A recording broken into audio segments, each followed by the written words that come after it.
Astaghfirullah. Bismillahirrahmanirrahim. Assalamualaikum warahmatullahi wabarakatuh.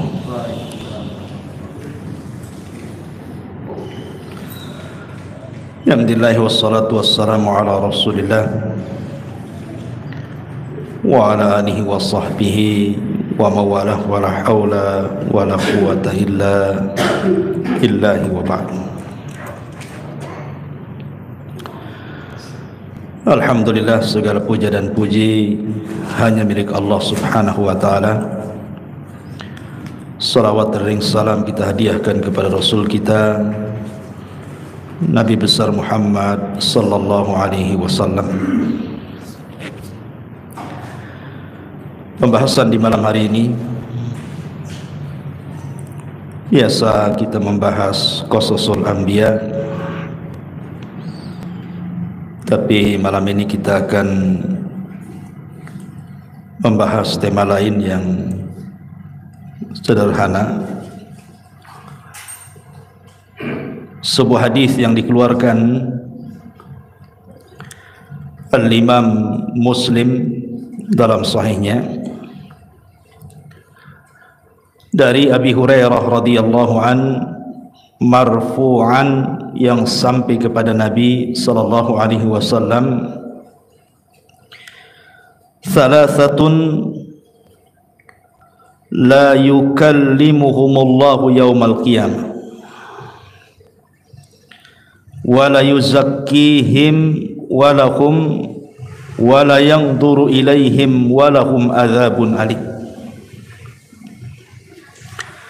Syaikhun zanin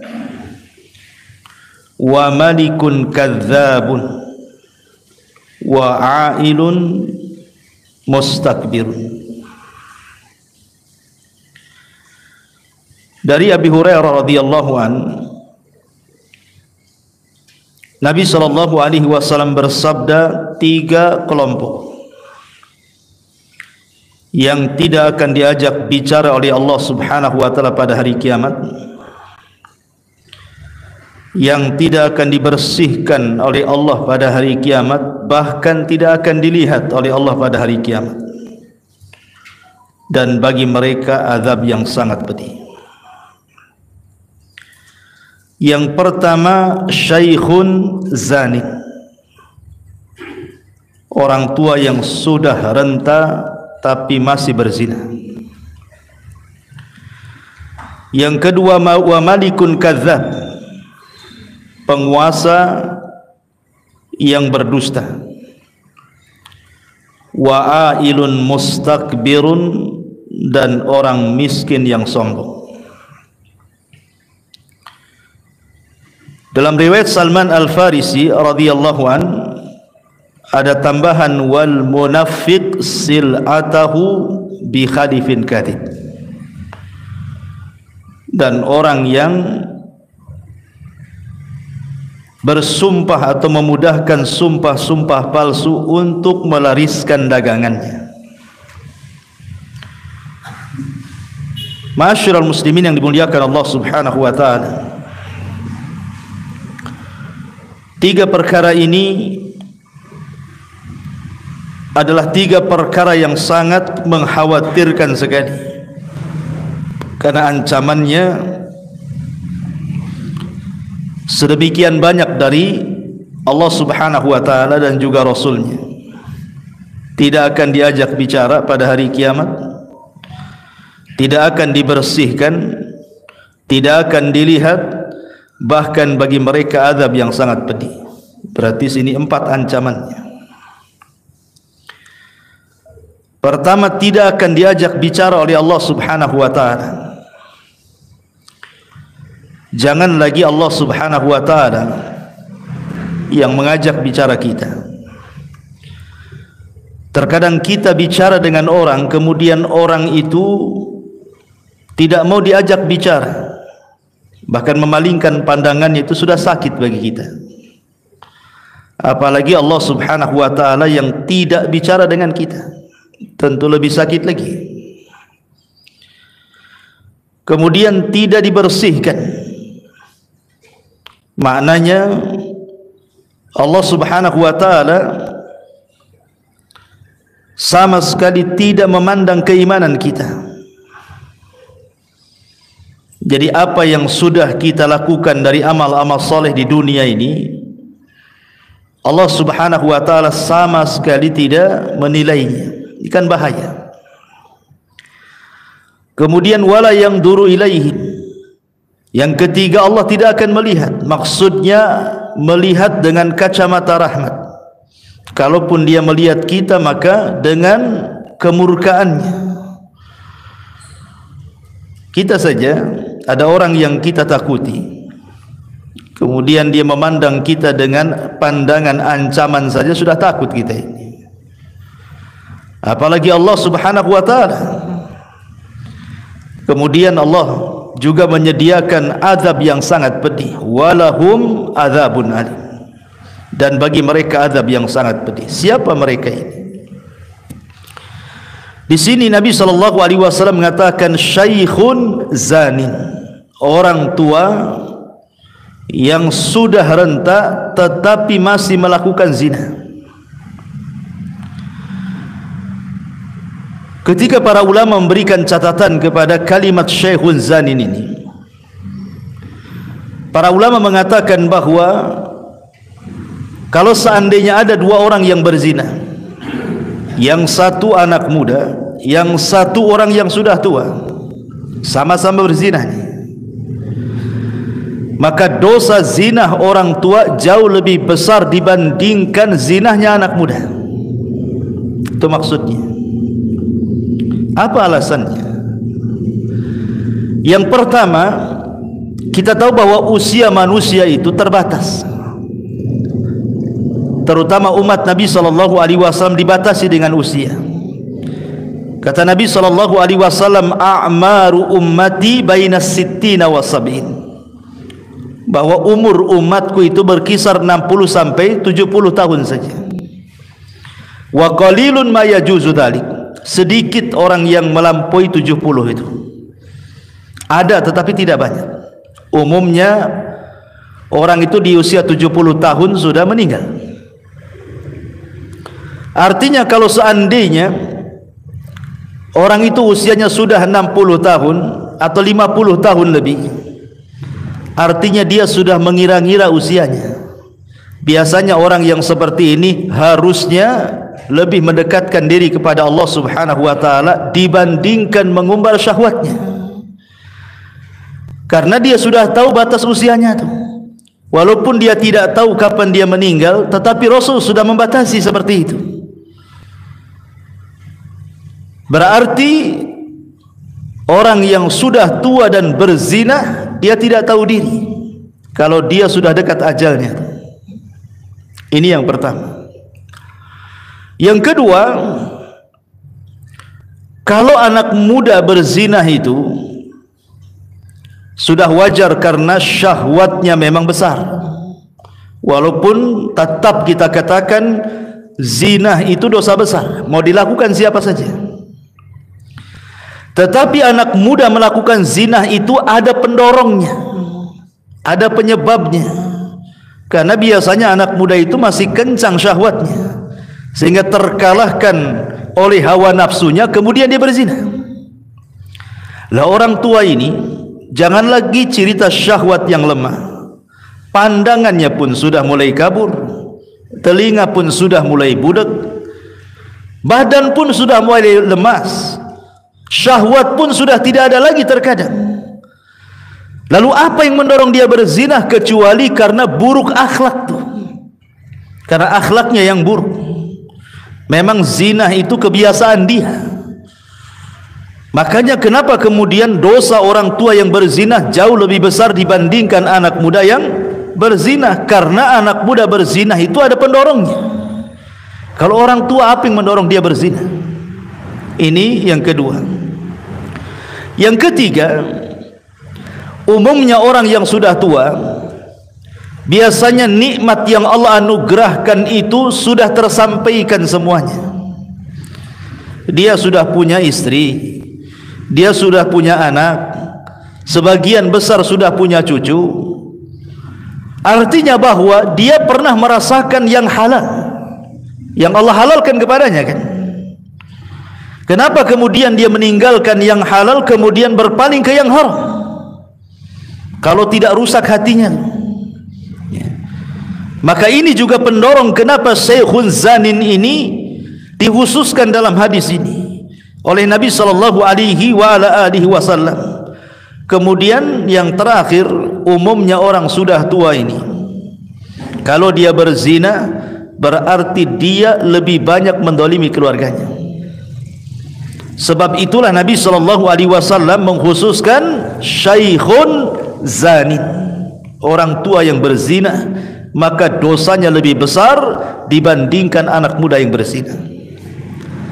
Sama seseorang laki-laki berzina dengan wanita pelacur, dengan seorang laki-laki berzina dengan tetangganya, itu kan beda hukumnya. Walaupun sama-sama zinahnya, tetapi berzina dengan pelacur lebih sedikit dosanya dibandingkan berzina dengan tetangganya. Kenapa demikian? Karena kalau dia berzina dengan wanita tetangganya atau laki-laki tetangganya, berarti dosanya double. Pertama dosa zinahnya, yang kedua dosa merobek hak-hak bertetangganya. Itulah yang kemudian dosa zina itu tidak satu level tetapi bertingkat-tingkat. Sama juga di sini dengan Syekhun Zanin, orang tua yang berzina. Ini yang pertama. Kemudian yang kedua kata Nabi SAW, wa malikun kadzab. Malikun kadzab, penguasa yang berdusta. Kenapa kemudian Nabi SAW mengkhususkan penguasa yang berdusta lebih besar dosanya dibandingkan orang biasa berdusta? Bukankah dusta itu sama-sama dosa besar? Anda berdusta juga dosa besar, penguasa berdusta juga dosa besar. Lalu kenapa kemudian para penguasa kalau mereka berdusta dosanya lebih besar dibandingkan orang biasa? Karena apa yang mendorong penguasa berdusta kepada rakyatnya coba? Sementara hukum ada di tangannya, kebijakan-kebijakan rakyat itu ada di tangannya. Untuk apa dia berdusta? Bukankah dia yang membuat undang-undang? Baik umpamanya kebaikan untuk rakyatnya ataupun keburukan untuk rakyatnya. Kita ini sebagai rakyat tidak bisa apa-apa. Apa kata pemerintah? Ya aja ngikutkan begitu. Lalu apa gunanya berdusta kalau begitu? Dari sinilah maka kemudian para penguasa yang berdusta itu lebih besar dibandingkan orang biasa berdusta, karena pendorong dustanya tidak ada. Yang kedua, kalau dia berdusta, dia akan membawa dosa rakyatnya. Lain kalau saya berdusta dengan Anda, paling membawa dosa Anda saja, satu orang atau dua orang kan begitu. Tapi kalau penguasa berdusta ini, maka dia akan membawa dosa yang akan ditanggung oleh dia dari seluruh rakyat yang dipimpinnya. Makanya ketika Nabi SAW menulis surat kepada raja-raja untuk masuk Islam, contoh saja surat Nabi SAW kepada Herakli, pembesar Romawi. Kata Nabi SAW, aslim taslam, kalau kamu masuk Islam selamat kamu, kalau tidak kau akan menanggung dosa semua rakyatmu, kata Nabi. Itulah konsekuensinya pemimpin yang dusta itu. Tapi kalau pemimpin itu jujur, justru dia mendapatkan pahala rakyatnya. Makanya kenapa ketika Nabi SAW menyebutkan orang pertama dari orang-orang yang akan mendapatkan naungan arsy Allah di hari yang tidak ada naungan kecuali naungan Allah, pertama disebut oleh Rasulullah apa? Imamun adil, pemimpin yang adil, nomor satu tuh. Ya. Maka dari sini ma'asyiral muslimin yang dimuliakan Allah Azza wa Jalla, Allah khususkan para penguasa dusta ini dosanya lebih besar dibandingkan rakyat yang berdusta. Kemudian yang ketiga, kata Nabi SAW, wa'ailun mustakbir, orang miskin sombong. Ikhwatu fiddin yang dimuliakan Allah Subhanahu wa ta'ala, gimana ceritanya orang miskin sombong? Sudah miskin sombong kan? Sombong itu kan harus ada pendorongnya. Seperti umpamanya Qarun. Kenapa Qarun sombong? Karena kaya. Kalla innal insana la yatgha an ra'ahus taghna. Terkadang ada orang-orang yang kalau Allah buka kekayaan dia melampaui batas. Berarti pendorong sombongnya si Qarun itu karena kekayaannya. Ada yang mendorong dia sombong. Namrud ataupun Fir'aun sombong. Apa yang mendorongnya? Kekuasaan dia. Karena dia punya kekuasaan, makanya dia sombong. Berarti yang mendorong Fir'aun sombong, Namrud sombong itu karena kekuasaannya. Berarti kekuasaan yang mendorong dia menjadi sombong. Atau mungkin karena ketampanan, atau mungkin karena kecantikan, atau mungkin karena sebuah jabatan, atau mungkin dalam sebuah pekerjaan, atau mungkin titel, atau apalah namanya. Kan banyak pendorong-pendorong orang itu jadi sombong. Tetapi orang miskin sombong itu apa yang dorong dia sombong itu apa? Apa yang disombongkan orang miskin? Sudah ngontrak, banyak hutang, masalah dengan keluarganya, apa yang disombongkan orang miskin itu? Makanya ketika orang miskin itu tidak ada pendorong sombong, kemudian dia sombong, makanya orang miskin yang sombong lebih besar dosanya dibandingkan orang kaya yang sombong.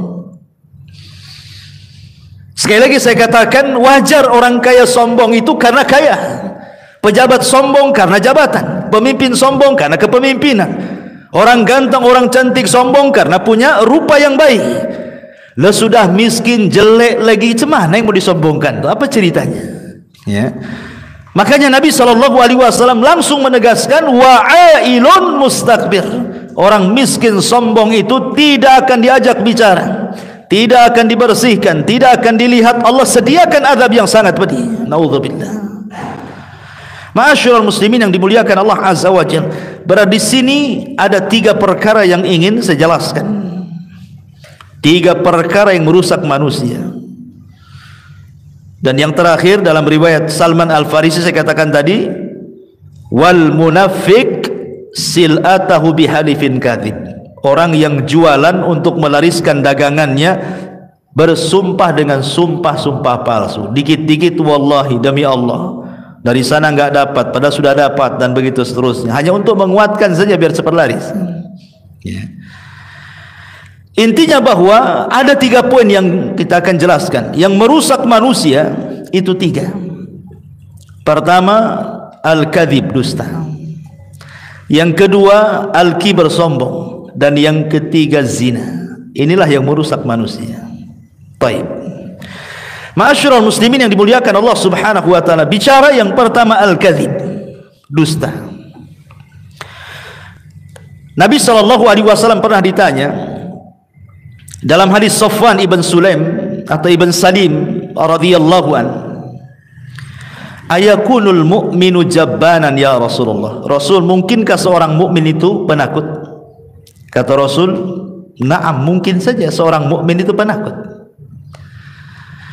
Kemudian Rasul ditanya lagi, ayakunul mu'min bakhilan? Apakah seorang mukmin itu bisa jadi bakhil? Kata Rasul, na'am, boleh jadi seorang mukmin itu bakhil.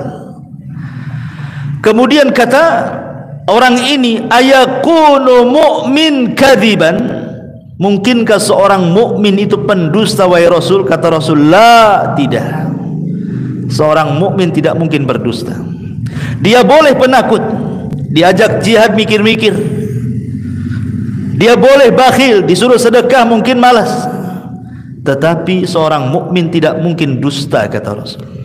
Karena akhlak seorang mukmin tidak mungkin dusta. Kemudian Rasul membacakan ayat, innama yaftaril kadhiba alladzina la yu'minuna bi ayatillah wa ulaika humul kadzibun. Hanya saja orang-orang yang mengarang-arang kedustaan itu dilakukan orang-orang yang tidak beriman dengan ayat-ayat Allah, dan mereka adalah para pendusta. Allah nafikan iman dalam ayat ini kepada para pendusta, karena seorang mukmin tidak mungkin berdusta. Jangankan seorang mukmin, di zaman jahiliyah, dusta itu aib bagi mereka. Amr ibn As radhiyallahu anhu sebelum masuk Islam masih kafir, masih musyrik, masih menyembah berhala. Dia berkawan dengan Musailamah Al-Kadzab. Musailamah Al-Kadzab orang yang ngaku nabi palsu tuh di zaman Nabi. Bertandanglah Amr bin As ke rumah Musailamah Al-Kadzab. Kata Musailamah Al-Kadzab, ya Amr, kau kan tetangga si Muhammad. Apa yang terakhir kau ingat dari surat yang diturunkan Jibril kepadanya? Kata Amr bin As, yang aku ingatlah suratul Fil. Udah dia bacakan, ara'aita alladhi alam tara kaifa fa'ala rabbuka bi ashabil fil alam yaj'al kaidahum fi tadlil wa arsala alaihim tayran ababil tarmihim bi hijaratin min sijil faja'alahum ka'asfin ma'kul, katanya. Hafal Amr ini walaupun masih musyrik, karena orang-orang Arab biasa ngapal syair. Kata Musailamah Al-Kadzab, ya semalam juga Jibril mampir ke rumahku, katanya. Dia pun menitipkan surat kepada aku. Kata Amr bin As, surat apa itu? Suratul Difda, surat kodok, katanya. Kata Amr bin As, coba bacakan suratmu wahai Musailamah, katanya. Kemudian Musailamah mengatakan, dia Difda binta Difda aini niki mata niki fa inna a'laki fitin wa asfaluki filma. Kodok, anak putri kodok, silakan mengodok karena paling tinggi tempatmu di tanah, paling rendah kau dasar air, katanya. Sebenarnya ayat kodok, katanya. Apa kata Amr bin As? Wallahi inni ra'aituka kadziban. Demi Allah aku lihat kau ini seorang pendusta. Ini sama-sama musyrik ngomong begitu. Karena bagi orang Arab dusta itu aib bagi mereka. Kalau orang-orang jahiliyah memandang dusta itu aib, harusnya seorang mukmin lebih aib lagi, kan begitu. Ma'asyiral muslimin yang dimuliakan Allah, makanya ketika Nabi SAW menjelaskan tentang dosa para pendusta di dalam kuburan itu, satu malam Nabi SAW kemudian dibawa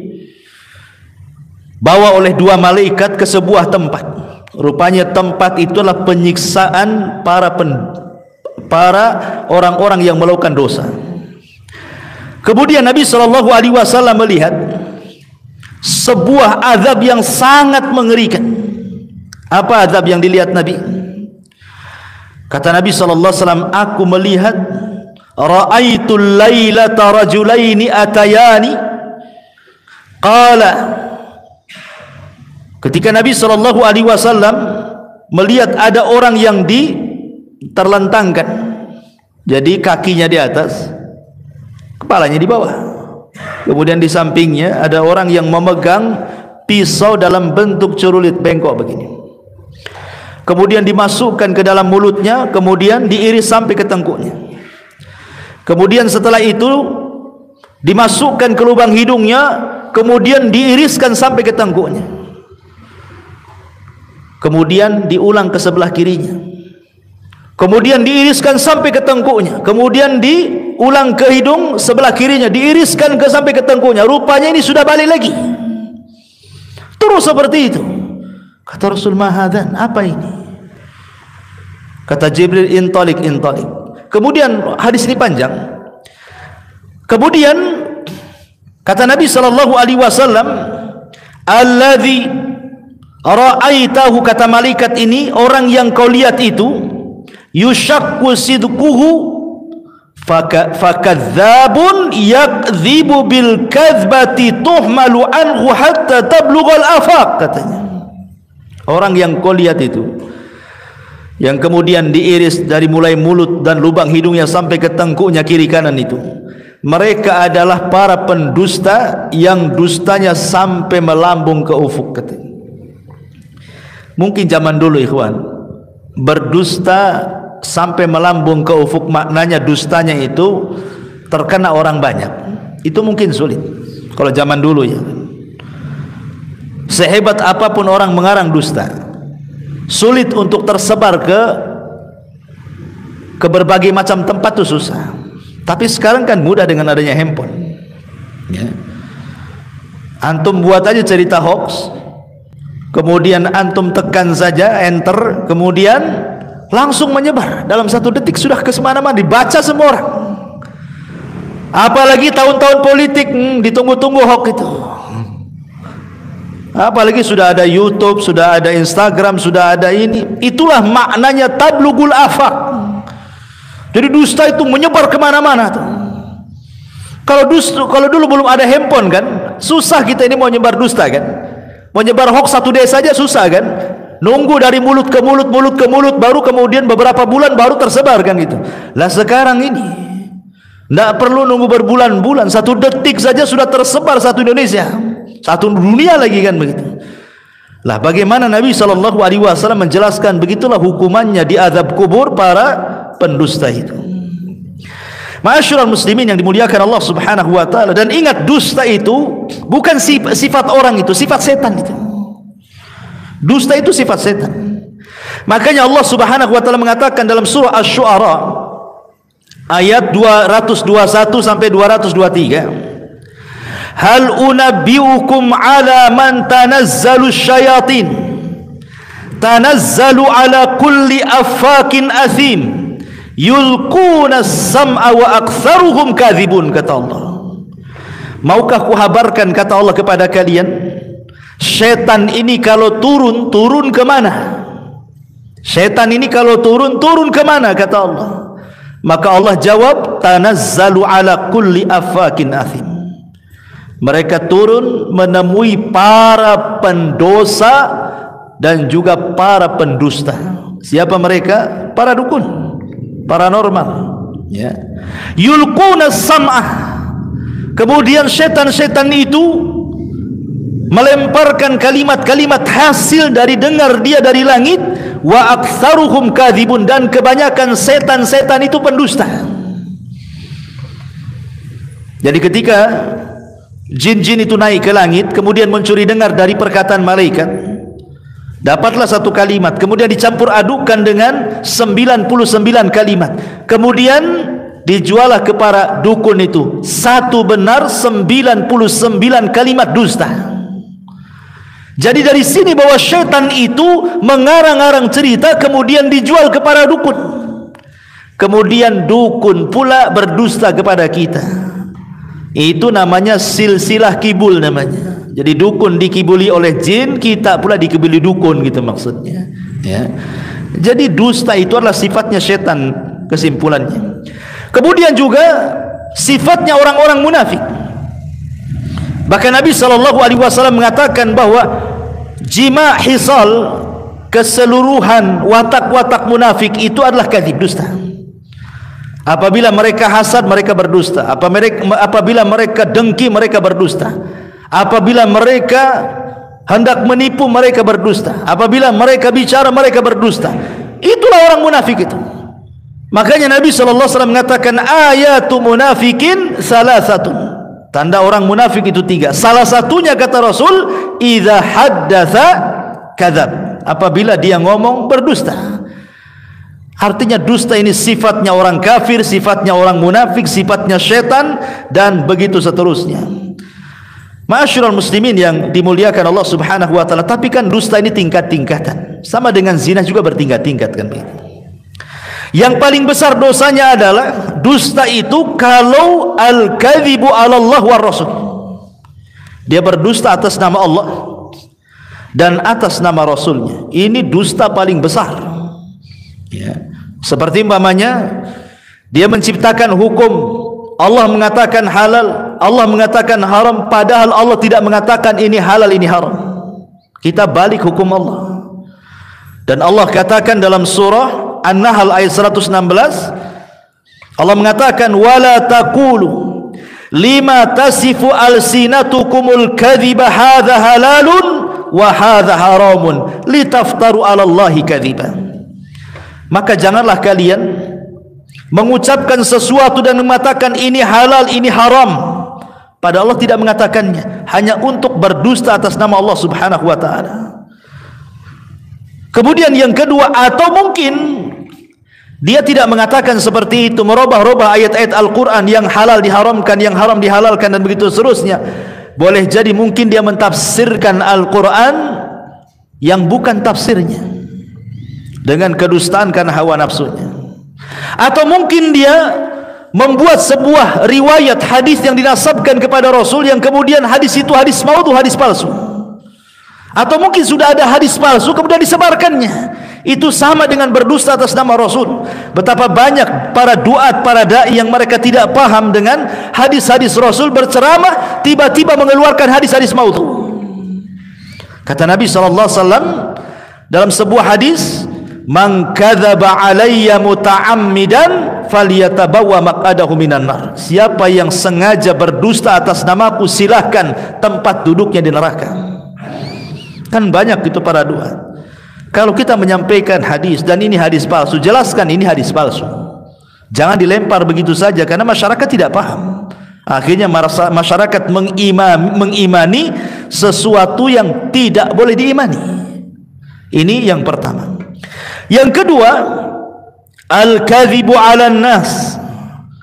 Berdusta kepada manusia seperti orang-orang munafik. Mereka berdusta. Allah mengatakan dalam Al-Qur'an seperti dalam surah Al-Munafikun, "Nashhadu innaka la Rasulullah."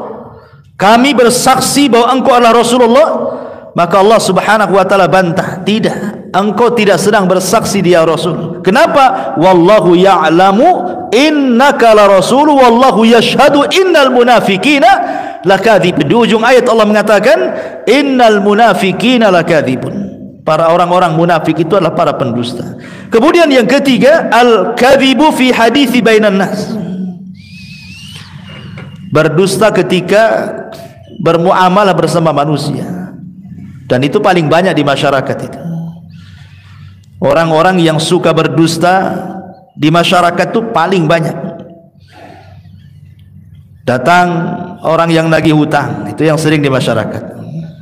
Nanti orang tuanya bilang sama anaknya, bilang bapak tak ada. Anak ini pula bego, ngomong sama debt kolektornya, bapak tadi ngomong, dibilang katanya tak ada katanya. Apa enggak berang tuh debt kolektornya itu. Intinya bahwa ini paling banyak di masyarakat adalah ketika mereka berbicara suka berdusta. Kemudian yang keempat, al-kadzib li idhakin nas. Ini para pelawak. Berdusta untuk membuat orang tertawa. Hati-hati ya. Kadang-kadang saya tidak paham kenapa profesi-profesi para pelawak itu dengan bangganya mereka melawak. Kemudian dalam lawakannya mereka berdusta hanya untuk mendapatkan tertawaan manusia. Ini dosa besar. Nabi SAW mengatakan wail. Bayangkan, diawali dengan kalimat wailun, kata Rasul. Wailun lilladzi yuhadditsu bil hadithi liyudhika bihil qaum fayakdzib. Wailun lahu kata Rasul. Neraka wel. Tahu wel? Wel itu sebuah lembah di dasar jahanam yang sangat dalam, yang sangat hitam, yang sangat busuk. Itulah wel. Sebuah lembah di neraka jahanam itu disebut wailun. Di Quran banyak, wailun lil mutaffifin, wailun likulli afakin azim, wailun likulli humazatil lumaza, banyak dalam Quran. Ya. Wailun, lembah di neraka jahanam untuk siapa? Untuk orang yang mereka berbicara. Kemudian pembicaraannya itu meniatkan untuk supaya sebuah kaum mentertawakan pembicaraannya, kemudian dia berdusta. Jadi dia melawak kemudian berdusta supaya orang tertawa. Wail, kata Nabi 3 kali, wailun, wailun lahu, wailun lahu, wailun lahu, katanya. Nauzubillah. Ya. Kemudian juga yang nomor 5, al-mubalaghatu fil itra' wal madah. Atau orang terlampau menyanjung orang. Di zaman dulu banyak orang-orang yang ingin mendekati para pemimpin, para khalifah, sehingga kemudian melantunkan syair-syair walaupun harus berdusta, yang penting khalifah senang. Para penjilat. Ya. Dan itu juga banyak di masyarakat kita. Apabila kita menjagokan pamannya pemimpin tertentu, kemudian memuja-muji, kemudian di-share di shot ataupun di YouTube atau di apa kan, memuji dengan berlebihan kan, padahal berdusta. Oh, si anu itu sudah ini yang sudah dilakukannya selama menjadi pemimpin begini, enggak ada sebenarnya. Ya ada, tapi sebagian tidak ada. Tapi dia berdusta hanya untuk kemudian kampanye ke sana kemari itu. Ini tidak boleh seperti ini dusta juga, dosa besar. Apa yang Anda cari dari dusta itu sebenarnya? Ya. Kemudian yang nomor 6, al-kadhibu atau kadhibut tajir fi bayani sil'atihi. Ini juga banyak di pasar-pasar. Dustanya para pedagang biasanya ya, untuk melariskan dagangannya, maka dia rela menyembunyikan aib dagangannya itu supaya laris. Dan itu umum di pasar-pasar. Karena pasar itu sendiri adalah tempat perangnya setan. Kata Nabi sallallahu alaihi wasallam, syarrul makan aswaquha, seburuk-buruk tempat itu pasar-pasarnya. Tidak ada di dunia tempat yang paling buruk melebihi pasar. Disitulah setan menancapkan bendera perangnya. Kenapa demikian? Karena tidak ada dosa di luar pasar kecuali ada di pasar. Yang syirik banyak di pasar, yang taruh raja-raja di warung-warung biar laris kan itu.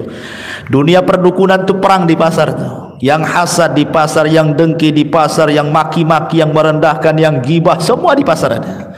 Ya. Makanya berlindunglah kalau orang masuk pasar itu. Kemudian yang nomor 9, syahadatuz zur. Ini biasa di persidangan-persidangan. Ya, membayar saksi untuk berdusta, untuk mengambil hak orang lain, naudzubillah. Kemudian juga yang nomor 10, al-mubalaghatu fil mu'arid.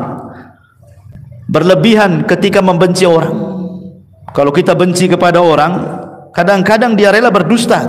Oh, si fulan tuh begini padahal enggak ada. Ya. Kemudian yang nomor 11, al-kadhibu as-siyasi. Ini pun dusta dalam dunia perpolitikan yang sudah saya jelaskan tadi. Ini yang pertama, dusta. Tetapi apakah semua dusta itu dilarang? Tidak. Ada dusta-dusta yang dibolehkan. Sebagaimana disebutkan oleh Ummu Kulthum bintu Uqbah ibn Abi Mu'ayth radhiyallahu anha, kata beliau, lam asma' an-nabiy sallallahu alaihi wasallam yurakhisu fi syai'in minal kadhib illa fi thalathin. Aku tidak pernah mendengar Rasul memberikan keringanan pada perkara dusta itu kecuali di 3 perkara saja. Yang pertama, al-kadhibu lil islah baina al-mutakhasimaini. Kalau anda mendamaikan orang yang sedang bertengkar, kemudian berdusta hanya untuk mendamaikan, boleh. Pamannya si A bertengkar dengan si B, antum si C ini penengahnya. Kemudian antum datang kepada si A dan mengatakan, tadi saya ketemu dengan si Anu. Si Anu ini musuh dia. Masya Allah, dia itu memuji-muji kamu loh. Padahal dia memaki-maki. Dia memuji-muji kamu itu sebenarnya baik itu menurut dia. Padahal tidak pernah mengucapkan kalimat itu. Nanti dia pula datang ke si Anu, ngomong sama gitu ya.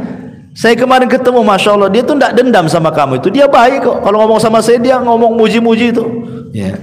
Akhirnya kan meredakan keduanya sifat dengki kan. Permusuhannya kan diredamkan. Ini nggak masalah berdusta seperti ini. Yang nggak boleh itu antum ke sana bawa gas yang 5 kilo, yang ke sini bawa gas yang 10 kilo. Itu namanya antum mau ngadu domba itu. Itu nggak boleh. Ya. Ini yang pertama. Yang kedua, al-kadhibu li irdha'i zaujah. Antum berdusta hanya untuk menyenangkan istri, nggak masalah. Ya, nggak masalah. Istri masak keasinan, enak katanya, luar biasa. Ini kalau dimakan salero basamo ini gitu. Padahal asinnya naudzubillah ya kan. Nggak ada masalah. Terutama antum yang poligami. Biasanya banyak dusta orang poligami itu. Nggak ada masalah, hanya untuk supaya istri pertama enggak marah umpamanya kan. Nah, di mana bang? Padahal lagi di istri kedua, lagi di pasar kan. Sebab kalau antum bilang di istri kedua apa nggak muring-muring kan gitu ya. Maka hanya untuk mencari keridhaan tidak ada masalah. Tetapi jangan terus-terusan kan itu ya, ada batasnya. Kemudian juga dalam melihat pakaian istri, melihat penampilan, melihat macam-macam kan itu. Pandai-pandailah berdusta, karena dusta ini terkadang mengawetkan rumah tangga. Terkadang jujur itu justru memberantakan rumah tangga kan itu. Jujur saya sama kamu, apa? Kamu itu bau, kamu ini. Stres istrinya ya. Terkadang perlu dusta juga. Dusta dalam rumah tangga itu terkadang penyedap ya. Kemudian juga yang ketiga, khida'ul a'da fil ma'rakah. Dusta dalam peperangan tidak ada masalah. Sebagaimana sombong dalam peperangan itu boleh. Seperti Ali sombong dalam peperangan untuk mengodonkan lawan itu, dia sombong dia. Kamu tahu siapa saya, kata Ali. Ana alladhi sammatni ummi Haidarah. Saya ini orang yang ibuku ngasih nama macan liar. Kau mau apa, katanya. Nggak ada masalah. Sombong dalam peperangan nggak apa-apa, tapi di luar perangan nggak boleh sombong. Dusta dalam peperangan boleh, yang penting musuhnya kalah. Ya, karena Rasulullah mengatakan innal harba kaidun. Peperangan itu tipu daya. Peperangan itu semuanya tipu daya, intinya menang. Makanya perkara-perkara yang di luar peperangan terkadang dibolehkan dalam peperangan. Bohong, sombong itu tidak ada masalah dalam peperangan. Yang penting menang. Ya. Ini hanya 3 perkara dibolehkan seseorang itu berdusta. Atau yang keempat, ada yang menambah, untuk menjaga darah seorang muslim. Ya, menjaga darah seorang muslim. Dia dikejar mau dibunuh, sembunyi di rumah antum.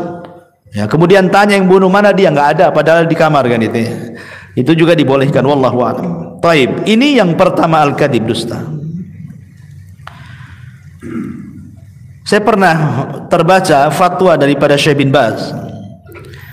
Ketika beliau ditanya tentang bagaimana seorang orang tua yang menceritakan sebuah kisah, yang kisah itu kisah fiktif. Kisah nggak ada ceritanya, nggak ada nyatanya, lain dengan kisah para nabi kan jelas. Kisah para sahabat, kisah orang-orang soleh. Ini enggak, dia hanya bercerita, ngarang-ngarang cerita. Ya, seperti kisah si kancil sama si buaya itu kan. Si kancil dengan Pak Tani itu apalah, kisah-kisah desa itu. Diceritakan kepada anak supaya mentarbiah anak.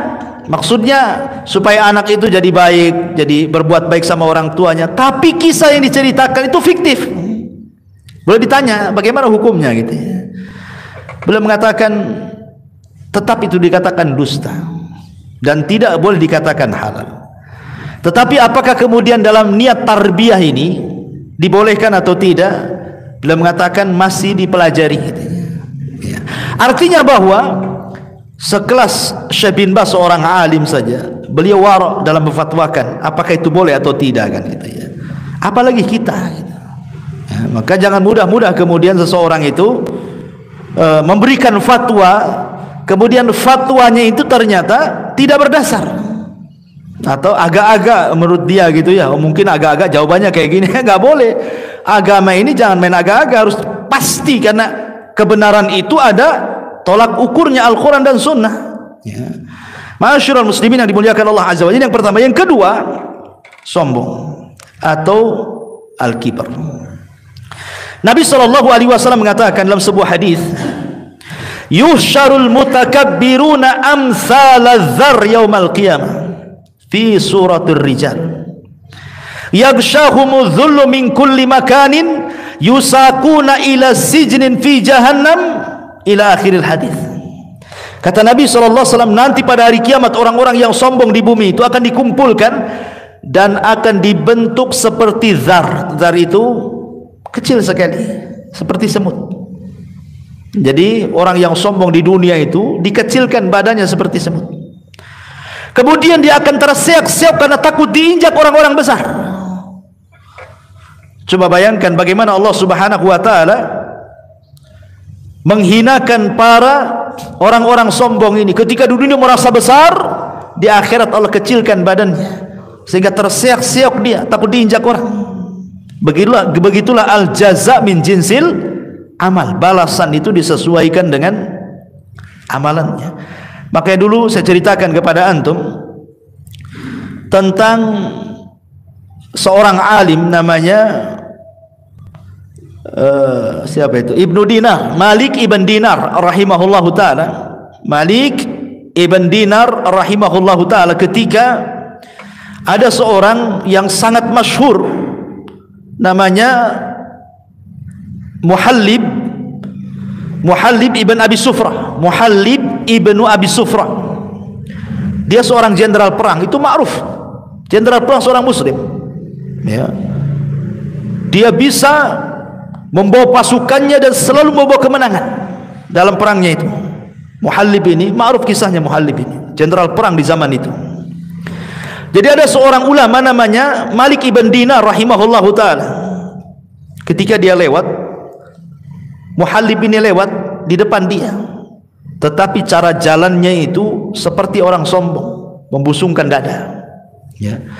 Maka Malik ibn Dinar kemudian tidak suka dan mengatakan, cara jalanmu ini adalah jalan yang Allah murkai. Sebaiknya jangan jalan seperti itu. Biasa saja. Ya. Apa karena kau jenderal gitu bahasanya? Tapi bahasa ulama ini mengatakan sebaiknya kau jangan jalan seperti itu, karena jalan seperti itu adalah jalan yang dimurkai Allah. Kemudian Muhalib, karena dia seorang jenderal perang, mengatakan, ata'rifuni, berani-beraninya kau bicara kepadaku dan menasihati diriku, tahukah siapa aku, katanya. Maka kata Malik ibn Dinar, na'am, saya tahu persis siapa kamu, katanya. Saya tahu persis siapa kamu. Kemudian kata Muhalib, kalau begitu siapa saya, katanya. Dikiranya Malik ibn Dinar akan mengatakan kau seorang jenderal, engkau seorang panglima perang. Tidak, kata Malik ibn Dinar, dia mengatakan, aku tahu siapa kamu. Bukankah kamu adalah manusia yang terlahir min nutfatin adhirah, dari sperma yang kotor, keluar dari tempat keluar air najis, katanya. Kok ini orang yang keluar dari sperma yang kotor, keluar dari 2 lubang najis 2 kali, dan sekarang di balik bajumu itu terkandung najis kotoran. Dalam perutmu itu banyak kotorannya. Dan seandainya kau mati pun kemudian kau tidak dikuburkan, maka bangkaimu adalah bangkai yang sangat menjijikkan manusia. Enggak ada orang yang berani mendekati bangkaimu, katanya. Artinya kemudian Malik ibn Dinar menasihati, janganlah sombong, kamu dengan saya sama saja, katanya. Kemudian dia mengatakan, al-an saya tahu siapa diriku, kata Muhalib. Ya. Dia sadar dengan ucapan Malik ibn Dinar. Dari sini menunjukkan bahwa kalau kita terlahir dari sperma yang kotor, keluar dari 2 lubang air najis, laki-laki dan perempuan, kemudian kita hidup pun membawa-bawa najis dalam perut, kemudian kita mati, kalau seandainya tidak dikuburkan, bangkai kita seminggu saja sudah busuk, lalu apa yang disombongkan, gitu maksudnya. Apa yang disombongkan manusia itu? Tidak ada. Makanya Ibnu Sammak suatu ketika menghadap Harun ar-Rasyid, seorang pemimpin ma'ruf. Harun ar-Rasyid pemimpin adil, khalifah, ya. Jadi di hadapan Harun ar-Rasyid ini ada minum air putih. Kemudian Ibnu Sammak mengatakan, ya khalifah, seandainya Allah tahan minuman itu dan kau tidak bisa meminumnya, kira-kira supaya engkau bisa meminum air itu, kau tebus berapa air itu? Saat ini di dunia ini tidak ada air, kecuali hanya ada di gelas itu saja. Kau akan tebus berapa air itu? Kata Harun ar-Rasyid, aku akan tebus dengan separuh kerajaanku, katanya. Kemudian kalau seandainya air itu sudah masuk ke badan, kemudian tidak bisa keluar lagi, orang tidak bisa kencing, otomatis jadi penyakit, kan begitu. Bisa mati orang. Kira-kira supaya bisa keluar dari perutmu itu air itu, kau berani bayar berapa? Kata Harun ar-Rasyid, aku bayar dengan seluruh kerajaanku, katanya. Lihat, satu kerajaan yang dimiliki Harun ar-Rasyid tidak sebanding dengan 1 gelas air. Lalu apa yang disombongkan, gitu maksudnya.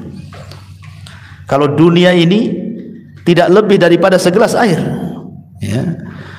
Makanya ketika Allah Subhanahu wa taala menceritakan tentang kisah orang-orang yang sombong dalam Al-Quran, lihat akibat mereka. Seperti Qarun saja, kan, fa khassafna bihi wa bidarihil ardh, kami tenggelamkan Qarun dan seluruh kekayaannya.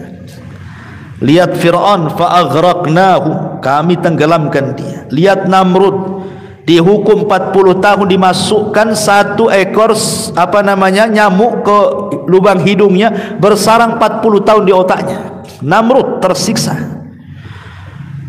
Matinya Namrud itu gara-gara dipukul sendal. Namrud itu mati gara-gara dipukul sendal, ya. Kenapa? Untuk menghilangkan binatang yang ada di kepala, seekor nyamuk loh, bersarang di otaknya 40 tahun. Dia minta kepada pembantunya setiap hari dipukul sandal. Tapi Allah Subhanahu wa taala tidak keluarkan sebagai azabnya, akhirnya mati gara-gara sandal. Itu Namrud yang sombongnya, naudzubillah, ya. Begitulah orang sombong, ma'asyiral muslimin yang dimuliakan Allah Subhanahu wa taala. Makanya Rasul tidak suka dengan orang-orang sombong. Di zaman Rasul ada Abi Dzar Al-Ghifari mencela Bilal bin Rabah. Abi Dzar Al-Ghifari seorang sahabat, ya. Dia mengatakan kepada Bilal ibn Rabah, "Ya ibna Sauda," katanya, "wahai anak orang hitam." Apa kata Nabi sallallahu alaihi wasallam? "Ya Aba Dzar, a'ayyartahu bi ummi." A'ayyartahu bi ummi. Apakah engkau mencela Bilal dengan ibunya? Innaka mru'un fika jahiliyah. Dalam hatimu itu ada kejahilian, kata Rasulullah. Rasul tidak suka. Ini seorang sahabat, ya. Tidak bisa, karena Islam, datangnya Islam itu untuk menyetarakan antara si hitam dengan si putih, antara si Arab dengan non Arab. Semua sama dalam Islam itu. Makanya kenapa Nabi SAW ketika khutbatul Arafah mengatakan la fadla bainal Arabi wal Ajam walal aswad alal ahmar illa bitaqwallah, katanya. Tidak ada beda antara si hitam, si merah dan si putih. Tidak ada beda antara anda orang Arab atau non Arab. Yang membedakan kalian hanyalah takwa, kata Rasul. Datangnya Islam inilah yang kemudian menyetarakan semua manusia. Lalu apa yang disombongkan dalam Islam? Makanya kenapa kemudian banyak orang-orang yang tidak suka dengan dakwah Rasul akhirnya jadi munafik. Contohnya siapa? Ubay ibn Khalaf, ya. Abdullah ibn Ubay ibn Khalaf, tokoh munafik, dulunya sangat dibanggakan oleh dua kabilah besar Khazraj dan Aus, kan, sebelum kedatangan Rasul dari Mekah ke Madinah.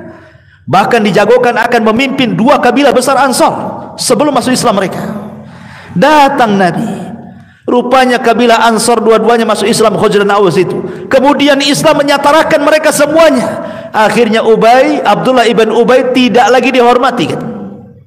Karena apa? Semua sama dalam Islam itu. Mau anda pemimpin, kami rakyat. Mau anda pejabat, kami orang biasa. Mau anda kaya, kami miskin. Semua sama. Sejak itulah akhirnya Abdullah ibn Ubay dendam kepada Rasul. Akhirnya jadi munafik dia, ya. Ma'asyiral muslimin yang dimuliakan Allah Azza wa Jalla. Taib. Sombong ini banyak pengaruhnya. Di antaranya ikhwatu fiddin muliakan Allah Azza wa Jalla, persis kata Nabi SAW ketika ditanya apa itu sombong, kata Rasul, batrul haq wa ghamdun nas, menolak kebenaran. Semata-mata menolak kebenaran itu sudah dianggap sombong. Menolak Quran, menolak hadis itu sombong orang itu. Yang kedua, merendahkan manusia, karena biasanya orang sombong itu dia cuek dengan orang. Kalau antum ingin tahu orang kaya sombong itu, ngobrol dengan dia, ya, ngobrol dengan orang-orang kaya itu. Kalau dia tidak punya perhatian dengan antum, ya, antum dicuekinnya, antum sekedarnya, itu sombong itu orang itu. Tidak memandang, apalagi wajah dia kemana, wajah antum kemana, kan itu, ya, ya. Seperti itu, ikhwan. Na'udzubillah, ya. Kemudian juga su'u muamalatin nas, biasanya orang sombong itu buruk muamalahnya, sangat buruk muamalahnya. Ketika ada seorang laki-laki minta izin kepada Nabi SAW, kemudian kata Nabi kepada Aisyah, bi'sa akhul asyirah, seburuk-buruk orang yang datang itu dia, wahai Aisyah, katanya. Kemudian ketika datang orang ini, tiba-tiba Nabi SAW senyum-senyum, tertawa-tertawa. Aisyah heran, gitu. Kata Aisyah, Nabi SAW, tadi kau mengatakan seburuk-buruk orang dia, ketika dia sudah datang kau tajamul pula, artinya berpura-pura pula, kan itu. Tidak menunjukkan bahwa dia itu orang jahat, katanya, kan. Padahal yang datang ini orang munafik. Sampai-sampai Rasul mengatakan ketika datang Hasan Husain, dicium sama Nabi. Orang ini mengatakan, ya Rasulullah, saya punya 10 anak, laki-laki dan perempuan, tidak ada yang aku cium satupun, katanya. Maka kata Nabi SAW, ciumlah mereka. Jangan sampai Allah mencabut rahmat di hatimu, maka tidak akan turun rahmat dari langit kepadamu, katanya. Irhamu man fil ardi yarhamukum man fis sama. Sayangi orang yang di bumi, maka yang di langit akan menyayangi kamu, katanya. Lihat, orang sombong itu tidak punya rahmat dalam hatinya, ya, tidak punya rahmat sama sekali, karena muamalahnya buruk orang-orang seperti itu. Makanya kenapa Nabi SAW sangat mengajarkan tawadu dan membenci kesombongan. Sampai di akhir hayatnya loh, sebelum wafatnya Rasul, itu di akhir khutbah beliau, sebelum beliau wafat, beliau naik mimbar, Kemudian kata Nabi SAW, "Man kuntu dharabtu dhahran fahadha dhahri," kata Rasul. Siapa yang dulu ku pukul punggungnya, ni punggungku, pukul sekarang.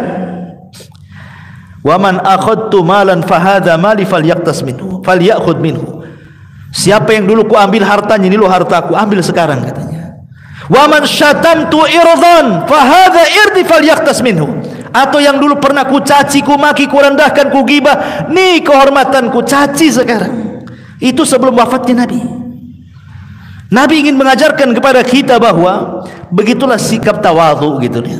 Nabi ingin tawadhu, bukan mentang-mentang dia Nabi kemudian suka-suka dia mendolimi rakyatnya, tidak. Rasul tetap minta dikisos.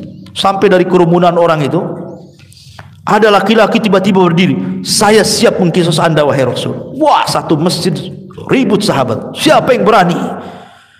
Nabi lagi sakit, tiba-tiba ada yang berani kemudian mengatakan, "Ana ya Rasulullah, saya wahai Rasul." Ya, ala dha'fir riwayah, walaupun sebagian ulama melemahkan riwayat ini. Rupanya kata Rasul, "Maju kamu." Makin dekat, makin kenal Rasul. Lah, rupanya dia adalah siapa? Dia adalah orang yang didoakan Nabi SAW, Uqasah ibn Mihsan. Yang ketika Rasul menyebutkan 70.000 orang yang masuk surga tanpa hisab dan adab, kata Uqasah, "Rasul doakan aku." Kata Uqasah, kata Rasul, "Hai Uqasah, engkau termasuk mereka," katanya. Semua sahabat nunjuk juga, "Kami juga wahai Rasul." "Oh tidak, sudah dahului Uqasah," kata Rasul. Jadi Uqasah ini makin dekat. Lah, kau kan Uqasah, wahai Uqasah, bukankah aku sudah mendoakan kamu dengan masuk surga? Kata Uqasah, "Iya, karena engkau yang bicara wahai Rasul, kau minta dikisos, ya aku ingin kisos lah kan itu." Kemudian kata Rasul, "Apa salahku kepadamu?" Kata Uqasah, "Rasul, dulu waktu kau bariskan kami, badanku agak ke depan, dan ketika itu aku tidak berpakaian, kau ambil tongkat, kau pukul perutku," katanya. "Aku ingin memukul perutmu," katanya. Wah, ramai para sahabat nih kan. Uqasah memukul perut Nabi. Datang Ali, datang Fadl, datang Abbas, datang Hasan, Husain, banyak para sahabat mengatakan, "Rasul, biar kami saja yang dikisos dia," katanya. Kata Rasul, "Jangan, biarkan Uqasah," katanya. Akhirnya kata Rasul, "Ambilkan tongkat." Diambilkan tongkat, ambil nih Uqasah tongkat. Kata Uqasah, "Ya Rasulullah, waktu kau pukul perutku, aku tidak pakai baju," katanya. "Kau harus melepaskan baju," katanya. Dia lepas baju Nabi, saya bayangkan. Ketika sudah diayunkan, apa enggak tegang satu masjid itu, ikhwan? Ini Uqasah berani memukul perut Nabi. Wah, itu luar biasa. Jadi tongkat lagi diayun-ayun begini, tiba-tiba lagi tegang-tegangnya dilemparkan tongkatnya, kemudian dia pun memeluk Nabi SAW dan mengatakan, "Ya Rasul, bukan itu yang saya kehendaki. Aku sudah merasakan akan dekatnya ajalmu. Aku ingin orang yang pertama kali bersentuhan kulitku dengan kulitmu," katanya. Nah, itu siasatnya Uqasah rupanya. Ya. Tapi lihat bagaimana Nabi SAW mengajarkan tawadhu, seorang pemimpin. Ya. Bahkan Nabi Sulaiman yang kemarin kita sudah ceritakan kan, "Mana Hudhud?" katanya. "Nggak ada Hudhud." "Oh, awas saja kalau datang," katanya. "Ku sembeli dia atau ku azab, atau dia bawa alasan yang jelas." Ngasih pilihan. Ya. Bisa saja Sulaiman kalau pemimpin yang diktator, "Mana Hudhud?" udah datang disembeli kan begitu ya. Tapi Sulaiman masih mendengarkan alasannya, didengerin baik-baik. "Kenapa kau pergi? Kenapa kau gaib?" kan gitu. Udah ceritakan. Itu menunjukkan tawadhunya Sulaiman, masih mendengarkan aspirasi rakyatnya. Coba para pemimpin kayak Sulaiman tuh, hudhud saja didengar, padahal burung, apalagi manusia. Ya, ma'asyiral muslimin yang dimuliakan Allah Azza wa Jalla. Kemudian juga min asari takabur adalah aqlu huquqin nas bil batil. Biasanya pengaruh sombong itu suka memakan hak-hak manusia secara zalim. Umumnya orang sombong seperti itu. Ya, ingat ketika Imam Zahabi yang sudah saya ceritakan dulu menceritakan tentang kisah orang zalim, seorang preman yang zalim, yang sombong, merampas apa? Merampas ikan nelayan. Itu disebutkan dalam kitab Al-Kabair karya Imam Zahabi rahimahullahu ta'ala. Jadi ada orang preman sombong, zalim, dia jalan-jalan di pinggir pantai. Datanglah satu nelayan, ini baru datang, rupanya cuma dapat ikan satu. Itu pun untuk makan dia dan keluarganya dan anak-anaknya. Dengan sombongnya kemudian si preman ini menarik baju nelayan, kemudian mengancam, serahkan ikanmu atau kubunuh, katanya. Karena ketakutan, diserahkanlah ikannya itu. Ikan sudah mati kan, satu-satunya ikan itu dari hasil tangkapannya. Oh, dengan sombong, dengan bangganya sang preman ini membawa ikan ini balik mau dimakan sama dia. Di tengah jalan Allah takdirkan ikan itu hidup, kemudian menggigit tangannya. Dia kira gigitan ikan itu biasa-biasa saja, ya berdarah begitu ya biasalah, ya. Kemudian dimasak, dimakan sampai kenyang. Rupanya gigitan ikan itu berbisa. Di malam harinya barulah dia merasakan gigitan ikan itu. Dia merasakan sakit yang tidak tahu sakitnya kecuali Allah. Menjerit di malam hari, saking sakitnya itu, karena jarinya digigit ikan itu. Akhirnya keesokan harinya tidak tahan, dia datang ke tabib. Dia menceritakan, ya tabib, saya kegigit ikan nih, kok bisa sakitnya seperti ini? Kemudian diperiksa sama tabib, kata tabib, itu adalah bisa yang paling buas dan tidak bisa disembuhkan kecuali diamputasi telapak tangan, kecuali dipotong sininya. Mau tidak mau harus dipotong, ya. Akhirnya betul-betul dipotong, ya. Dikiranya sudah sembuh tuh, rupanya setelah dipotong beberapa hari setelahnya sakit lagi sampai menjalar ke sikut dia. Datang lagi ke dokter, kata tabib ini harus diamputasi ini, katanya, sampai ke sikutnya sini. Akhirnya dipotong sikutnya. Dikiranya sudah sembuh, rupanya sudah sembuh sampai menjalar lagi ke tempat tenaganya ini. Akhirnya sang dokter ini heran, karena dia sering menangani penyakit itu, tidak separah ini masalahnya. Jadi dokter ini ngomong, sebenarnya kamu itu kenapa? Apanya sekedar digigit ikan saja, katanya. Nggak mungkin ada cerita yang lain lah, katanya. Jadi sang preman yang sombong ini baru bercerita dia. Sebenarnya bukan itu ceritanya. Itu ikan yang aku makan, yang menggigit jariku di awal pertama itu adalah ikannya nelayan. Perlu diceritakan dari awal sampai akhir. Kata dokter, inna lillahi wa inna ilaihi rajiun. Coba sebelum kau datang untuk diamputasi pertama kali telapak tanganmu, kau minta maaf dulu sama nelayan itu, maka sembuh penyakitmu, katanya. Gak perlu kau dipotong-potong kayak gini tanganmu, katanya. Sebelum aku potong habis tanganmu, sebaiknya kau cari nelayan itu, minta maaf, katanya. Aku dicari-cari nelayan itu sampai akhirnya ketemu, ya. Kemudian dia mengatakan, samihni ya fulan, maafkan aku wahai fulan. Nelayan ini bingung, ya. Kemudian kata lain, siapa kamu? Aku nggak kenal. Aku yang ngambil ikanmu dulu, katanya. Tolonglah maafkan dalam kondisi aku seperti ini, katanya. Akhirnya karena melihat iba kasihan juga, nelayan ini memaafkannya. Cuman sebelum pergi, si preman sombong ini, si preman songong ini, bukan sombong saya lagi, songong lagi dia. Dia mengatakan kepada sang nelayan ini, wahai sang nelayan, aku ketika mengambil ikanmu, aku lihat mulutmu bergerak-gerak, katanya. Apa dulu yang kau ucapkan? Doa apa yang kau ucapkan kepadaku, katanya. Aku lihat mulutmu bergerak-gerak dulu itu. Kata lain, tidak ada, aku nggak ngomong apa-apa, katanya, ya, kecuali hanya satu. Ya Allah, aku ini orang lemah di hadapanku orang kuat, tolong tunjukkan kekuatanmu. Hanya itu saja. Arini kuwataka, tunjukkan kekuatanmu. Itu saja. Rupanya Allah betul-betul menampakkan kekuatannya. Itulah lihat balasan orang yang sombong, suka mengambil hak orang lain, gitu ya. Ini yang kedua. Kemudian yang terakhir, az-zina. Ma'asyiral muslimin yang dimuliakan Allah Subhanahu wa taala. Al-Imam Al-Makhul, seorang ahli tafsir. Kalau antum baca kitab tafsir, banyak perkataan Makhul rahimahullahu taala. Ketika dia mentafsirkan surat Al-Hujurat ayat 4, laha sab'atu abwab, bahwa neraka itu memiliki laha sab'atu abwab, sorga itu memiliki 7 pintu dan neraka itu memiliki 8 pintu. Apa kata beliau? Yajidu ahlun nar yajidu ahlan nar raihatan muntinatan. Jadi ketika Allah menyebutkan tentang 7 pintu sorga, jadi penduduk sorga itu mereka mencium bau penduduk neraka yang sangat busuk sekali. Fayaqulun, maka mereka pun mengatakan, bau siapa ini kok bau sekali, ya. Fayuqalu lahu, maka dikatakan kepada mereka, hadhihi rihu furujiz zina, inilah bau busuk yang keluar dari kemaluan-kemaluan para pezina. Coba, penduduk sorga mereka mencium bau yang luar biasa. Kemudian dikatakan ini bau apa? Ya. Kemudian dikatakan itulah bau dari kemaluan-kemaluan para pezina dari neraka, katanya. Ya, bagaimana busuknya para pezina pada hari kiamat. Ya.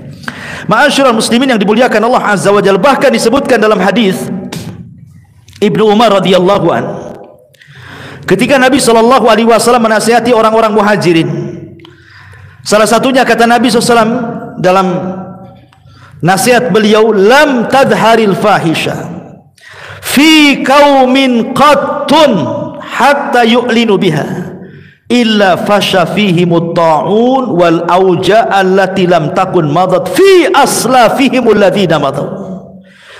Tidaklah sebuah perzinahan ini merajalela, bahkan terang-terangan, seperti hari ini kan terang-terangan, ya, kecuali akan disebar penyakit taun atau penyakit-penyakit yang belum pernah terjadi sebelumnya, atau al-auja, penyakit-penyakit yang belum pernah terjadi di zaman Rasul ada di zaman sekarang, ya, seperti penyakit AIDS, ya kan, dan penyakit-penyakit yang semacamnya. Sampai hari ini belum ada obatnya, kan? Padahal para profesor, para penemu, para orang cendikiawan, orang-orang ahli kesehatan dunia, ya, mereka sudah meneliti di lab-lab hebat mereka, baik di Jepang sampai ke barat, belum ada obatnya sampai hari ini. Kenapa tidak ditemukan obat? Bukankah Allah menurunkan penyakit, Allah juga turunkan obatnya? Kenapa untuk penyakit ini tidak ada obatnya, kan? Ya. Sebenarnya kita katakan bahwa berkumpulnya kalian wahai para profesor, para dokter untuk menemukan obat ini percuma saja sebenarnya. Karena yang sedang Anda lawan itu bukan melawan penyakit, bukan melawan bakteri, bukan. Yang Anda sedang lawan itu Allah Subhanahu wa taala. Kalau melawan bakteri boleh jadi mungkin bisa ditemukan obatnya. Corona ada obatnya, ya kan? Tetapi yang sedang Anda lawan ini bukan siapa-siapa, Allah. Sekalipun kemudian ditemukan obatnya, Allah kirim lagi tentaranya yang lain, kan? Bakteri yang lain yang lebih ganas daripada AIDS, kan? Bisa saja terjadi. Tentara Allah itu di mana-mana. Ya. Makanya Nabi SAW 14 abad yang silam sudah mengatakan, kalau itu sudah terang-terangan, namanya LGBT, perzinahan, homoseksual dan yang semacamnya, ingat, akan dikirim berbagai macam penyakit yang belum ada di zaman Rasul, ada di zaman kalian, katanya. Dan itu sudah terbukti, ya. Ma'asyiral muslimin yang dimuliakan Allah Azza wa Jalla. Makanya kenapa kemudian Nabi SAW mengatakan, ma min dzambin ba'da syirki a'zam indallah min nutfatin wada'aha rajulu fi rahimin la yahillu lahu. Kata Nabi SAW, tidak ada dosa setelah kesyirikan yang lebih besar di sisi Allah dibandingkan satu tetes air mani yang diletakkan seorang laki-laki kepada seorang rahim wanita yang bukan halal padanya. Hadis ini dikeluarkan dalam Kanzul Ummal oleh Ibnu Abi Dunya rahimahullahu taala. Bahkan disebutkan dalam kitab Al-Awsat oleh Imam At-Tabrani, Nabi SAW mengatakan, iyyakum waz-zina fa inna fihi arba' khisalin. Hati-hati jangan berzina, karena dalam zina itu ada 4 perkara. Yang pertama, yadhhabul baha anil wajhi, hilang, ya, kecerahan wajahnya. Yaqta'ur rizqa, terputus rizkinya. Wa yaskhatur rahman, murkanya Allah akan datang kepadanya. Wa yusabbibul khulud finnar, menyebabkan kekalnya orang ini di neraka. Bukan kekalnya seperti orang syirik, tidak, saking lamanya. Pezina itu lama di nerakanya, susah keluarnya. Dia tidak akan dikekalkan, tapi lama sekali itu maksudnya. Ya, yang dimaksud kekal itu ada 2, ada kekal yang tidak bisa keluar seperti orang-orang musyrik dan kafir, ada kekal saking lamanya, itu disebut kekal, itu maksudnya. Ya, hadis ini dikeluarkan oleh Imam At-Tabrani dan yang lainnya. Kenapa demikian? Karena merusak banyak perkara. Pertama, merusak aturan rumah tangga. Betapa banyak gara-gara selingkuh bermasalah rumah tangga. Yang kedua, doyaun nasab, hilang nasab. Anak-anak hasil zina akhirnya tidak dinasabkan kepada bapaknya, tidak mendapatkan hak waris, tidak mendapatkan hak mahram, tidak mendapatkan hak wali. Subhanallah. Dan dia bagikan orang lain dengan bapaknya. Tidak diakui. Dalam Islam tidak diakui. Jadi hilang nasabnya. Ya. Kemudian juga Imam Ibnul Qayyim rahimahullah ta'ala sampai mengatakan, lihat bagaimana Islam ketika menghukum hudud, had pezina itu berbeda dengan hukum hudud yang lainnya. Khusus untuk hukuman pezina, ya. Pertama, bahwa kata Imam Ibnul Qayyim rahimahullah ta'ala, al-qatlu fihi bi ashna'il qatalat, membunuhnya dengan seburuk-buruk pembunuhan. Kalau membunuh, ya paling dipenggal saja lehernya, ya kan, mati cepat kan.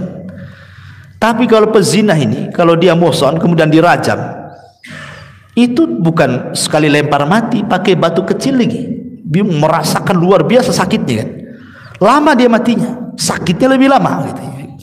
Yang kedua, kata Imam Ibnul Qayyim rahimahullahu ta'ala, tidak boleh ada kasih sayang ketika menghukumnya. Dihilangkan perasaan kasih sayang, harus tega. Nggak boleh ada kasih sayang ketika melempar batu. Betul-betul harus tega kita melemparnya. Kemudian yang ketiga, kata Imam Ibnul Qayyim rahimahullahu ta'ala di sini, juga ketika dalam menuduh orang berzina, saksinya lebih banyak, harus 4.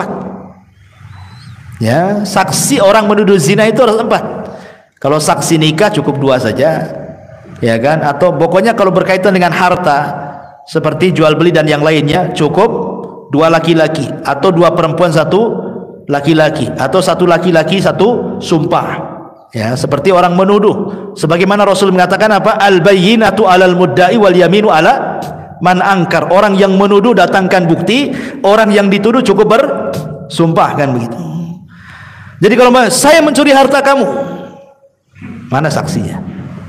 Oh, ini saksinya, ya kan? Harus 2 orang, minimal 2 orang laki-laki. Kalau tidak ada, 2 perempuan 1 laki-laki. Kalau tidak ada, 1 laki-laki 1 sumpah. Dan itu ya. Tapi kalau zina tidak, harus 4. Nah, itu menunjukkan berbeda hukuman hudud zina itu dengan yang lainnya. Kenapa? Karena memang perbuatannya sangat tercela sekali. Bukan berarti di zaman Rasul tidak ada pezina, ada, tapi kan tidak terang-terangan. Ya, seperti contoh seumpamanya seorang wanita di zaman Nabi SAW, ada seorang wanita dari kabilah Ghamidiyah. Dia berzina dengan seorang laki-laki dari kabilah Ma'iz, seorang budak. Akhirnya hamil, kemudian datang kepada Rasulullah. Itu kan berarti di zaman itu juga ada perzinahan kan. Tapi kan tidak terang-terangan. Ya. Wanita ini pun dia mengaku, dan ngaku itu sekuat-kuatnya bukti, tidak perlu saksi. Kalau orang ngaku ngapain pula ada saksi kan? Udah ngaku. Mengatakan Rasul, zanaitu fatahirni, saya sudah berzina, bersihkan saya. Kata Rasul, boleh jadi kau hanya pelak-peluk saja, kau cium-cium saja, pulanglah. Maksud kata Rasul itu jangan ngaku, taubat saja sudah selesai. Cuman wanita ini betul-betul ingin bersihkan jiwanya. Rasul, kalau tidak percaya sudah hamil loh ini. Nih, ada di sini anaknya. Ya. Oh, kata Rasul gini saja, kamu lahirin dulu anakmu, baru kau kemari lagi. Seandainya dia tidak balik, tidak akan dicari Nabi. Ya. Tapi karena wanita ini betul-betul ingin tobat, habis lahir anaknya, datang bawa bayi dia. Rasul, zanaitu fatahirni. Rasul, nih bayinya. Kau kan menyaratkan bayinya harus lahir. Ini sudah lahir, tolong rajam saya, katanya. Kata Rasul, oh enggak bisa. Ini disusui dia 2 tahun. Pulang kamu. Maksudnya jangan balik gitu, udah tobat aja gitu ya. Itu bagaimana rahmatnya Islam. Tapi memang dasar wanita ini ingin tobat betul-betul, sudah 2 tahun. Datang dia bawa anaknya. Nih, anak saya sudah 2 tahun wahai Rasul. Zanaitu fatahirni, tolong rajam saya, katanya. Kata Rasul, ada enggak yang mengkafir dari keluargamu? Ada, ini bibi saya, paman saya, katanya. Dia sudah siap mengkafir saya. Akhirnya karena dia yang minta, dirajam wanita ini. Ketika dirajam, Khalid bin Walid semangat, pak, sampai darahnya muncrat ke badannya, sampai di celaknya wanita itu. Kata Rasulullah, tasubbuha, jangan kau cela wanita itu. Laqad kanat taubah, dia sudah bertobat. Kalau tobatnya dibagikan ke 70 penduduk Madinah, cukup untuk mereka, kata Rasul. Ya. Kalau tobatnya wanita ini dibagikan kepada 70 penduduk Madinah, itu sudah cukup bagi mereka. Kenapa? Karena melihat keikhlasannya. Ya. Tapi lihat bagaimana Islam, ya, bagaimana Islam itu penuh dengan rahmat. Walaupun dia sudah berzina, tobat saja gitu maksudnya. Dan kalau sudah bertobat bukan dikatakan pezina lagi, nggak boleh. Kalau dulunya dia pezina kemudian bertobat, jangan dibilang pezina, tidak. Dia sudah tobat, dia jadi wanita baik-baik lagi. Karena tobat itu menghapuskan dosa yang sebelumnya, sebagaimana Islam juga menghapuskan dosa kekufurannya. Nah, inilah di antara 3 dosa yang disebutkan dalam hadis Nabi sallallahu alaihi wa ala alihi wasallam. Wallahu a'lam bishawab. Subhanakallahumma bihamdika asyhadu an la ilaha illa anta astaghfiruka wa atubu ilaik. Wallahu ta'ala alam. Assalamualaikum warahmatullahi wabarakatuh.